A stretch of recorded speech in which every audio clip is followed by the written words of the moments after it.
समस्त प्रभु प्रेमी भक्तों को जय सिया राम। मानव जीवन की पूर्णता क्या है? मानव जीवन सार्थक कब होगा?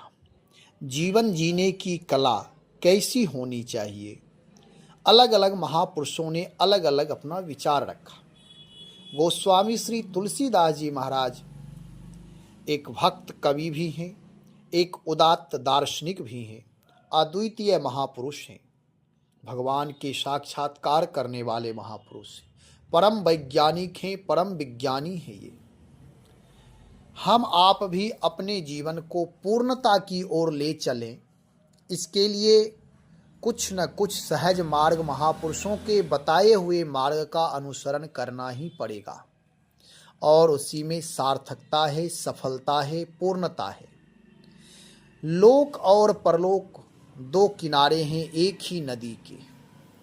जीवन की जो गति है यह मध्य से चल रही है और दोनों किनारे मान ले कि एक लोक है और एक परलोक है। लोक यदि हम बनाने में परलोक को यदि भूल गए, परलोक पक्ष कमजोर हो गया तो भी वह जीवन निंदनीय हो जाएगा, वंदनीय नहीं होगा। और परलोक बनाने में लोक यदि प्रभावित हो गया तो वह लोक भी निंदनीय हो जाएगा। बहुत सारे उदाहरण मिलते हैं जो लोक और परलोक दोनों नहीं बना पाते हैं, जबकि जीवन की पूर्णता दोनों बनाने में है। हमारा आपका जीवन पूर्ण सुसज्जित होना चाहिए, लौकिक पक्ष भी धर्म युक्त, शास्त्र युक्त, वर्तमान जीवन शैली को उत्कृष्ट बनाते हुए परलोक की यात्रा करनी चाहिए। कुछ लोग यह मानते हैं कि परलोक कुछ है ही नहीं, लोक ही सर्वस्व है। बड़े बड़े दार्शनिक लोग भी इस पर अपना अपना विचार रखे और जो सामान्य लोग हैं, सामान्य बुद्धि के हैं, वह तो हमेशा अपने जीवन को ही उत्कृष्ट मानते हैं, भौतिक संसाधन को ही उत्कृष्ट मानते हैं।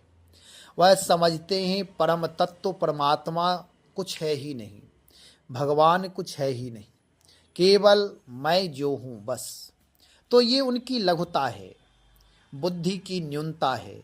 और जो केवल यह कहते हैं कि संसार मिथ्या है, संसार एक नश्वर है, संसार के सारे संबंध, सारे रिश्ते नश्वर हैं, व्यर्थ हैं, कोई किसी का काम नहीं आता, तो एक पक्ष में उनका कहना भी व्यर्थ ही साबित होता है। हमारा आपका जीवन दोनों पहलू को समझते हुए संतुलन बना करके यदि चले तो दोनों किनारे के मध्य से निकलते हुए, गतिशील होते हुए आगे बढ़ते जाएंगे। जैसे नदियां समुद्र में मिल जाती है, ऐसे हम आप भी उस परम तत्व का साक्षात्कार कर लेंगे। लेकिन दोनों किनारे मजबूत होना चाहिए। लोक में रह करके धर्म युक्त आचरण, आत्म निर्माण करते हुए सामाजिक मर्यादा, सामाजिक व्यवहार सबको समझते हुए, सामंजस्य बनाते हुए रिश्ते, संबंध, व्यवहार, मैत्री भाव जो भी हैं उन सब का एक समन्वय ढंग से, अनुशासित ढंग से संभाल करते हुए चलना चाहिए।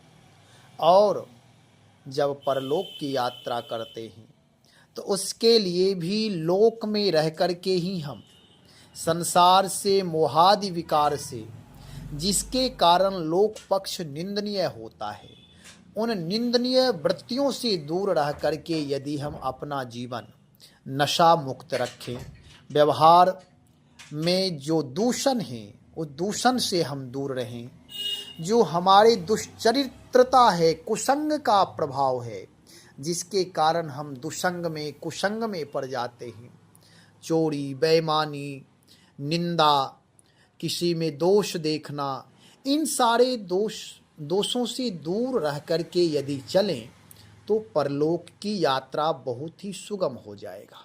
लोक जितना पवित्र होगा, लोक जितना दिव्य होगा, मर्यादित होगा, उतना ही परलोक की यात्रा सुलभ और सहज हो जाएगा। गोस्वामी श्री तुलसीदास जी महाराज कहते हैं, तुलसी जाके होयगी अंतर बाहिर दीठी, सो की कृपालु ही देई गो के बट पालहि पीठी। गोस्वामी श्री तुलसीदास जी महाराज कहते हैं कि जिसके भीतरी और बाहरी दृष्टि होगी, अर्थात जो लोक लीला और परम तत्व दोनों को समझता होगा, वह क्या केवट की रुचि की रक्षा करने वाले कृपालु श्री रामचंद्र जी के कभी विमुख होगा, अर्थात वह भगवान से विमुख कभी नहीं हो सकता। अब इसका भावार्थ समझें। गोस्वामी जी कह रहे हैं कि लोक लीला यानी लोक में रह करके जैसे भगवान नरनाट्य करते हैं, अलग अलग पक्षों में अलग अलग रीति से व्यवहार का निर्वाह करते हैं, और तो उसे भगवान को आदर्श मान करके अपना जीवन जीना चाहिए। और परमात्मा जो नरनाट्य करने आए हैं, उन्हें परम तत्व की दृष्टि से भी समझना चाहिए कि ये प्रभु हैं, केवल नरनाट्य कर रहे हैं, प्राकृत लीला कर रहे हैं, लेकिन वास्तव में यह प्रकृति से परे है।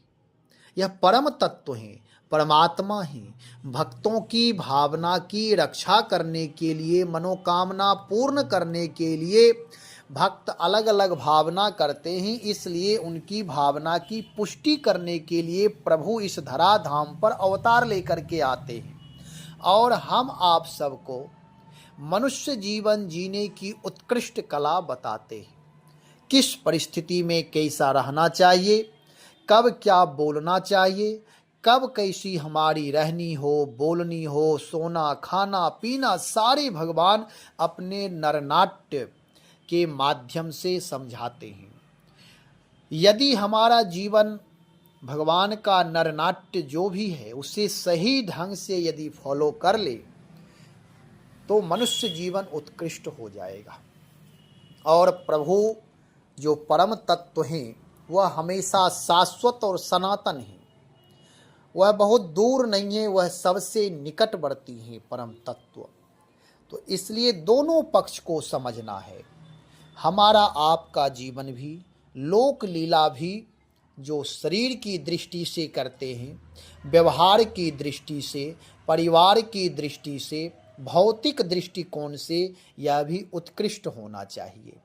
और आत्म दृष्टि से भी हमारा जीवन परिपूर्ण होना चाहिए।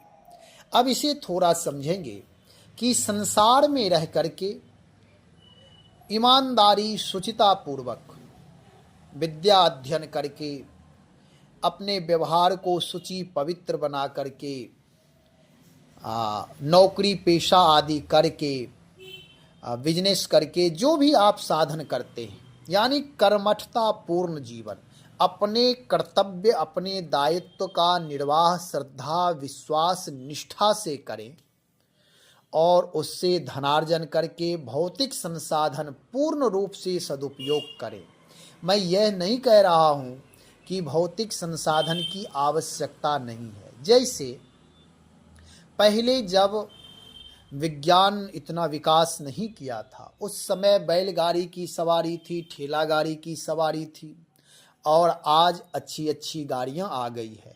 तो यदि आप समर्थ हैं, धन वैभव संपदा है, तो आप अच्छी गाड़ियों का सदुपयोग करें। पहले अच्छे कपड़े नहीं होते थे, तो सामान्य रूप से लोग कपड़े पहनते थे। आज बहुत अच्छे अच्छे डिजाइनदार, बहुत ही सॉफ्ट कपड़े आ रहे हैं, तो आप वह पहने। आप अपनी आमदनी के अनुसार, आपकी समर्थता जितनी है उस हिसाब से आप रहें। दूसरों का देखा देखी नहीं करना है, और ना किसी को देख करके प्रभावित होना है, ना किसी को दिखावा करके प्रभावित करना है। दोनों से सावधान रहना है, दोनों से बचना है। यदि कोई महंगी गाड़ी से, महंगे कपड़े में, महंगे मकान में, बिल्डिंग में रह रहे हैं, तो मुझे प्रभावित नहीं होना है। उसका अपना जीवन, उसका अपना पुरुषार्थ प्रारब्ध है।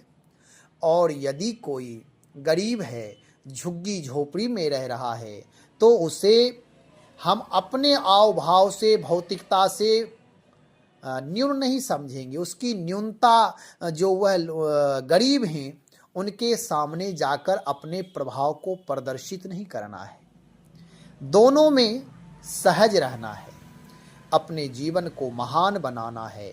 महान जो मनुष्य होता है, महान जो व्यक्तित्व होते हैं, वह व्यक्तित्ववान कभी अपने व्यक्तित्व के द्वारा कभी किसी को प्रभावित नहीं करते, कभी किसी को वह नीचे नहीं दिखाते, कभी किसी की उपेक्षा नहीं करते।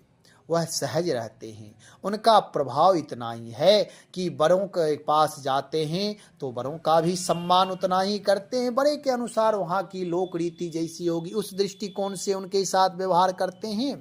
और जो लघु हैं, जो गरीब लोग हैं, दीन दुखी लोग हैं, झुग्गी झोपड़ी में रहने वाले हैं, अशिक्षित लोग हैं, उनके पास भी जाकर के वह विनम्रता पूर्वक ही वार्ता करते हैं, उत्तम व्यवहार ही करते हैं।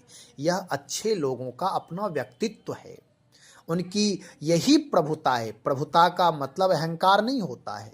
प्रभुता का मतलब सहजता है कि प्रभुता संपन्न है, उसके बाद भी यदि छोटे से छोटे व्यक्ति भी कोई मिल रहा है तो वह हमारे पास सहज है, वह मुझसे डर नहीं रहा है। यदि हम किसी को डरा रहे हैं तो वह प्रभुता नहीं होगी, वह तो रावणी वृत्ति हो जाएगी, अहंकारी वृत्ति हो जाएगी, पतन का कारण बन जाएगा।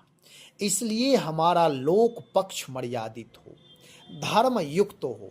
अन्याय के द्वारा धन उपार्जन करके, धनार्जन करने से यदि हमारी चित्त वृत्ति बहिर्मुखी हो रही है अथवा भौतिक संसाधन हम इकट्ठे कर रहे हैं तो यह लोक पक्ष निंदनीय हो जाएगा, कमजोर हो जाएगा। और यदि संसार में रहकर भौतिक संसाधन पर्याप्त व्यवस्था ईमानदारी पूर्वक, निष्ठा पूर्वक करते रहें तो यह धर्म युक्त आचरण माना जाएगा। तो हमारा आपका लोक वंदनीय होगा, यश कीर्ति से परिपूर्ण होगा। इसलिए लोक की मर्यादा का भी पालन करना है।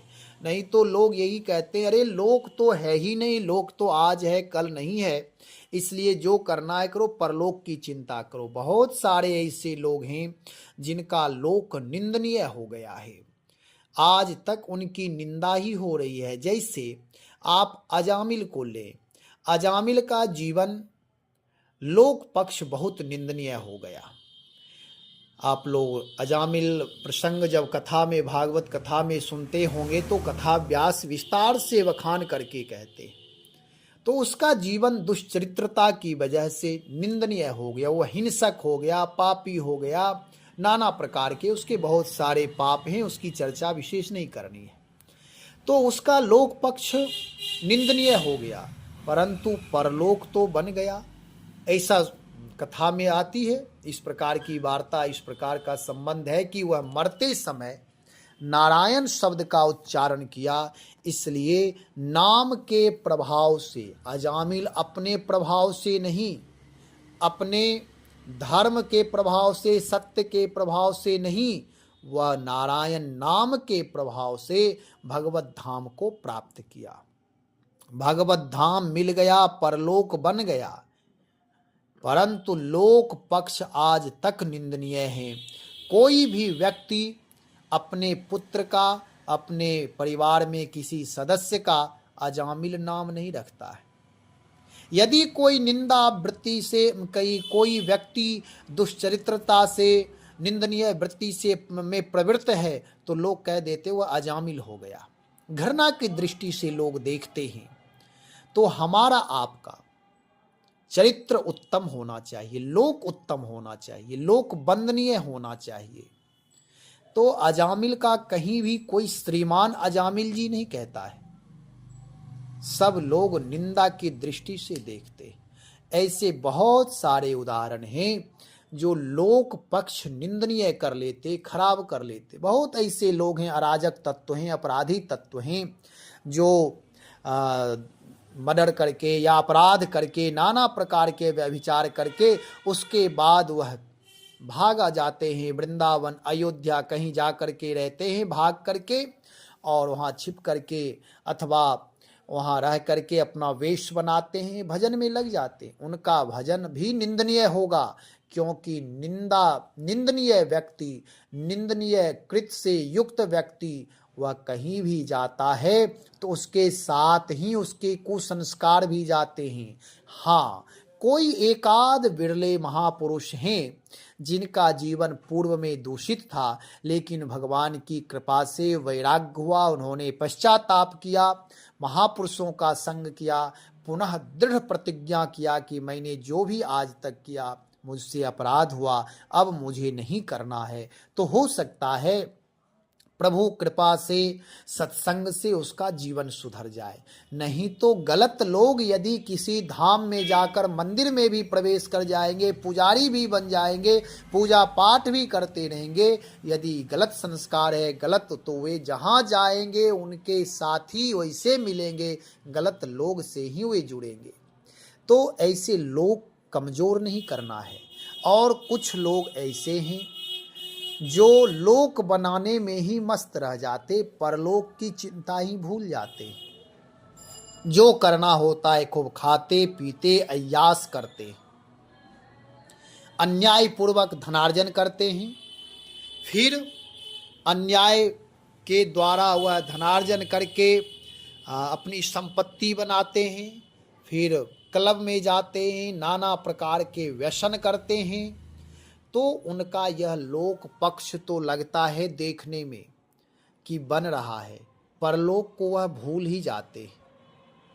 चोरी करते समय, बेईमानी करते समय, घूस लेते समय, दूसरों को दिल दुखाते समय उन्हें यह बोध नहीं होता है कि प्रकृति मुझे देख रही है, हम जैसा बीज बोएंगे वैसा फसल काटेंगे। यदि हम किसी के साथ अन्याय करेंगे तो कल अन्याय आपके साथ, हमारे साथ भी होगा, यह परम सत्य है। हम आप परमात्मा प्रकृति की दृष्टि रूपी कैमरे की नज़र में हैं। भले ही कोई लोग नहीं देख पाया, लेकिन मेरा कर्म ही दृष्टि है, वह देख हम आप जो मन में भाव करते हैं वह भी मानो प्रकृति के चिप में, मेमोरी कार्ड में वह लोड हो जाता है। परमात्मा की दृष्टि से कोई बच नहीं सकता। इसलिए लोक और परलोक दोनों बनाना है।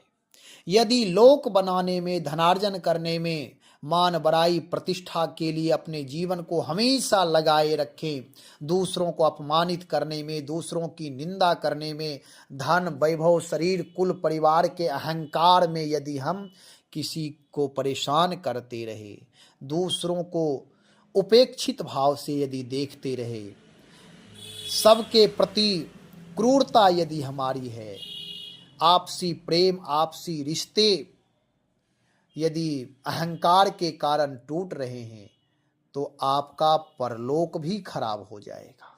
भले ही अपने दंभ के बल पर लग रहा है मेरा लोक तो बन रहा है, लोग मुझे जान रहे हैं, आपके अच्छे लोगों में गिनती नहीं होगी।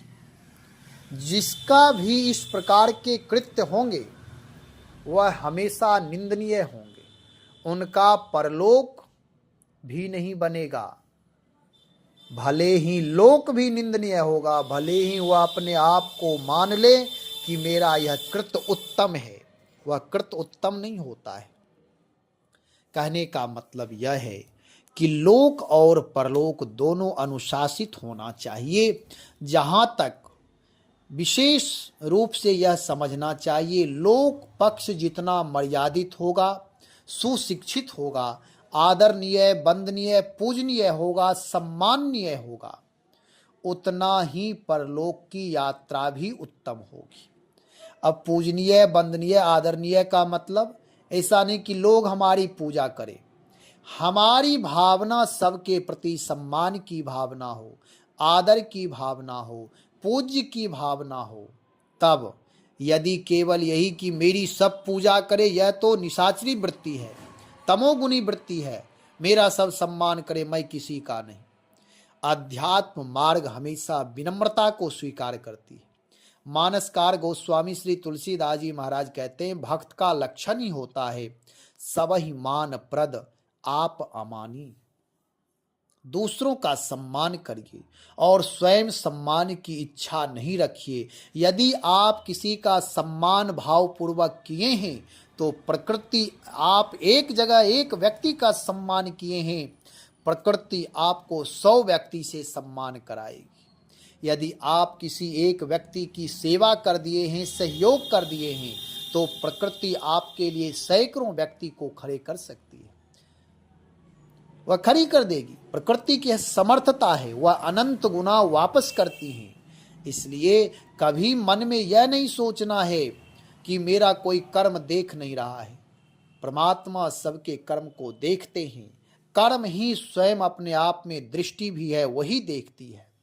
जैसे कोई व्यक्ति एक आम की गुठली लगा दे तो उससे वृक्ष बनते हैं, फिर उसमें फल लगते हैं और अनंत गुना, बहुत सारे हजारों लाखों की संख्या में फल उसमें लगते हैं और वर्षों वर्ष तक उनके जीवन, उन वृक्ष के साथ बसंत आते हैं और पीढ़ी दर पीढ़ी एक वृक्ष से ही फल खाते रहते हैं।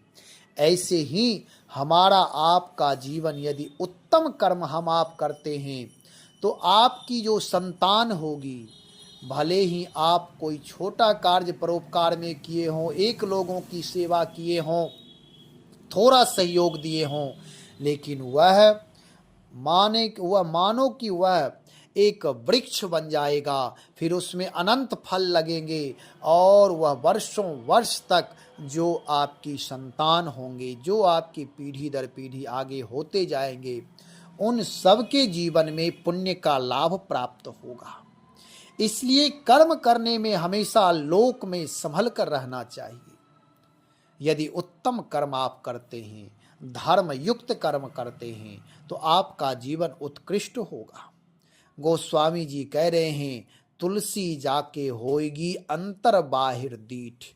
लोक पक्ष भी रामचरितमानस ऐसे ग्रंथ हैं जो लोक पक्ष में जीवन जीने की कला प्रदान करते हैं। भाई भाई का प्रेम, पिता पुत्र का प्रेम, बहुत सारे इसमें उदाहरण हैं और परलोक की यात्रा के लिए भी अनुपम है। भगवान राम जो पूर्ण ब्रह्म परमात्मा हैं, उनका स्वभाव इतना सुंदर है, इतना सहज है कि वह केवट जैसे लोगों से भी मैत्री भाव रखते हैं, मित्रता सखा कह करके पुकारते हैं। हम आप सब, यदि हमारे आपके पास थोड़े धन संपत्ति आ जाते हैं तो हम आप दूसरों को नीचे दिखाने में ही लगे रहते हैं, किसी का सम्मान करना नहीं चाहते और सखा कहने में तो शर्म लगेगी कि कैसे इसे मित्र बनाए। लेकिन केवट ऐसा है जो दिन रात मत्स्य पालन करता है, जैसे तैसे जीवन जीता है।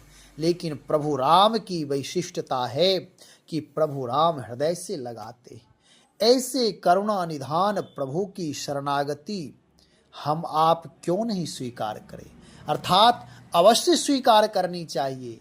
इतने बड़े दयालु कृपालु कौन मिलेंगे जो नरनाट्य भी करते हैं तो धर्म से युक्त, मर्यादा से युक्त, और परलोक की यात्रा करने में जब वह परमात्मा की दृष्टि से देखते हैं तो वह परम तत्व हैं।